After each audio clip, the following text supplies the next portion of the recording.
I greeted the executives at the table. I glanced at the girl. She didn't bother to give up her seat. The sales director shot her a sharp look. This is Mrs. Vant, our CEO's wife. Hello, Mrs. Vant. I'm Chloe, the new executive secretary. It's so nice to meet you. I gave her a polite, faint smile. I said nothing. I took the nearest available seat. I made small talk with the table. My eyes stayed on Arthur and Chloe across from me. I watched Arthur casually chew the scallop. Then I watched Chloe pick up half a grilled lobster. She stared at it with a helpless expression, then shot Arthur a pleading look.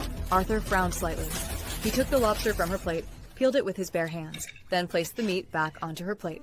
I narrowed my eyes. I lowered my head and texted my housekeeper, Martha. Mrs. Vance, I'm just so jealous of how lucky you are. To marry someone as successful as Mr. Vance. You get to just stay home and be a loving wife. It must be wonderful. Not like the rest of us who have to work so hard every day just to get by. I looked up. You really are new. You have absolutely no manners. Cut the nonsense. You think Mrs. Van is just a housewife? We call her Mrs. Van here as a courtesy to her husband. But outside this room, she's Miss Sterling, CEO of the Sterling Group. I'm so sorry, Mrs. Vance. I just speak my mind. Please don't hold it against me. I just can't help feeling a little sorry for Mr. Vance. Watching you spend so lavishly. He sacrificed so much to build Vance Corporation into what it is now. The Vances are a power cup couple from two legendary families. She's the only heir to this Sterling Group. Apologize to her. Right now. Chloe's face went pale. She bit her lip. Her large eyes filled with tear as she looked helplessly at Arthur. Apologize to my wife. From now on, watch your mouth and know your place. If you don't know something, ask. If you don't understand, learn. I'm sorry, Mrs. Vance. I have another engagement. I shall take my leave. Excuse me. My other event ended at 10 p.m. Arthur was already waiting for me at the parking garage. He opened the car door as usual. We chatted casually on the drive home. The atmosphere was mild. Once we got home, Arthur went to shower. When he stepped out, 10 massive boiled lobsters were laid out on the dining table. I smiled warmly at his confused expression. Darling, peel them for me. Arthur looked stunned. Didn't you not eat well at dinner? You can't possibly finish all this. He turned to call Martha to clean it up. I stopped him. I want you to peel them for me. With your own hands. Natalie, you know I'm a germaphobe. I smiled gently. Are you? Because tonight, you seemed perfectly fine getting your hands dirty peeling a lobster for your new young assistant. So you're jealous over that? It's rare to see you jealous. I thought Mrs. Van was always above it all. She's just a new intern, fresh out of college. She has no filter because she's young. If it bothers you, I promise it won't happen again. He denied so fast. I looked up at his handsome face. We'd been married 3 years. In his 30s, time hadn't aged him, only refined his quiet dominance. I reached up and gently touched his cheek. Arthur, do you know why I picked you over every other eligible heir? You're quiet, decent, keep to yourself. Your parents told me you don't like unnecessary physical contact with strangers, that you hate people invading your space. Coincidentally, so am I. Our marriage is a strategic arrangement between our families. We've been fine these 3 years. I want us to keep this clean and steady for both our sakes. Don't disappoint me. Peel all these lobsters. Consider it your punishment for crossing a line with another woman. This is your first and last warning. Behave yourself. I didn't check what time Arthur finally came to bed. I did my skincare routine and went to sleep. When I woke up the next morning, the dining table was full of neatly peeled lobster. Arthur had already left for work. Martha stood quietly to the side. Martha, you've got a big family to feed, don't you? Take all this home with you. My husband peeled it himself. It's perfectly clean. Enjoy.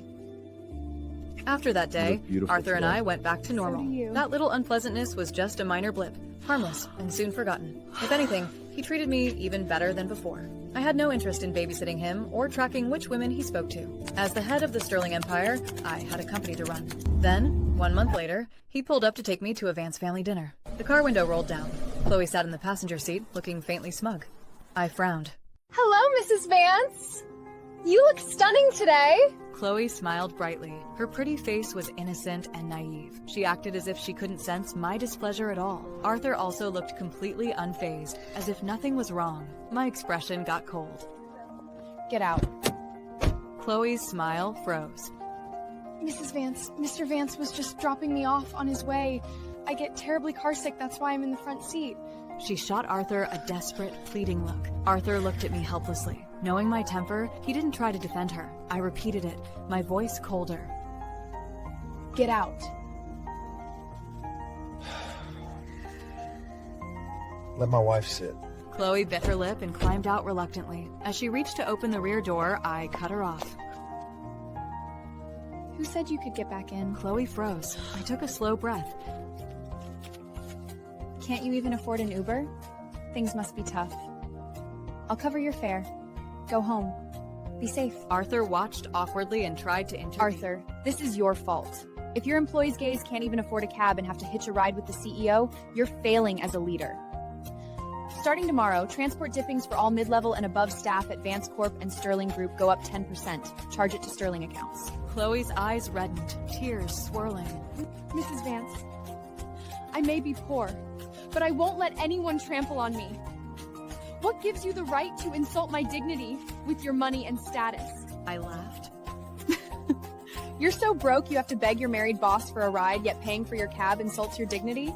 Does your dignity only stay intact if the CEO drives you home himself? That's some expensive dignity. In just the 2 minutes you've delayed us, Arthur and I could have made millions. If he wastes more time detouring to your place, how will you compensate us for the loss? With your dignity? I ignored her face, got into the car, and slammed the door. Arthur silently started the car. The silence in the car was heavy. I wasn't going to be the first one to break. Arthur cleared his throat. Her apartment isn't far from my parents' estate. It really wasn't out of the way. There was no need to... Arthur, I told you. I like you because you're the only one who values cleanliness. I require boundaries. First, you peeled a lobster for another woman. I let it slide with a warning. Today, you let her sit in my seat and adjusted it for her. I give everyone in my life exactly 3 chances. Today was your second. My demands aren't high. Keep a professional, appropriate distance from other women. It isn't that hard. My demands aren't high. Keep a professional, appropriate distance from other women. It isn't that hard. Arthur, don't disappoint me. He didn't say another word. The car fell into a suffocating silence. I didn't care if he was upset. I've never tiptoed around anyone. The car pulled into the Vance estate. When we got out, I linked my arm through Arthur's like nothing was wrong. You know our marriage isn't just about us. Smile if you don't want our stocks crashing tomorrow. We're adults. Don't act like a child. Understood? I smiled brightly for the staff. Natalie. Natalie, you get more beautiful every time I see you. Come, sit next to me. Arthur sat on my other side. The Vance family was big and wealthy. The dining room was lively. Throughout dinner, old Mrs. Vance chatted affectionately with me and told the servers to give me the best dishes. That joint venture between our companies is going wonderfully. You're truly brilliant, Natalie. We're family, Mother. It's our shared success. What's wrong with you? Not a word, not even tending to your wife. Arthur's smile was tight. You two were so caught up in conversation, I didn't want to interrupt. I heard you hired a new executive assistant. She seems rather out of line. I already called HR and had her fired. Just a junior intern with no skill or sense. I gave her 3 months separation and told her to find another job. Arthur slammed his fork down. Mother, I'm the CEO now. If you fire my staff, you go through me. Okay? Old Mrs. Vance calmly placed a shrimp on my plate. The Vance Sterling alliance is everything. You inherited the company over your brothers because you were rational and saw the bigger picture. Don't throw away your greatest advantage. As soon as we got back to our place, Arthur leaned against the doorway.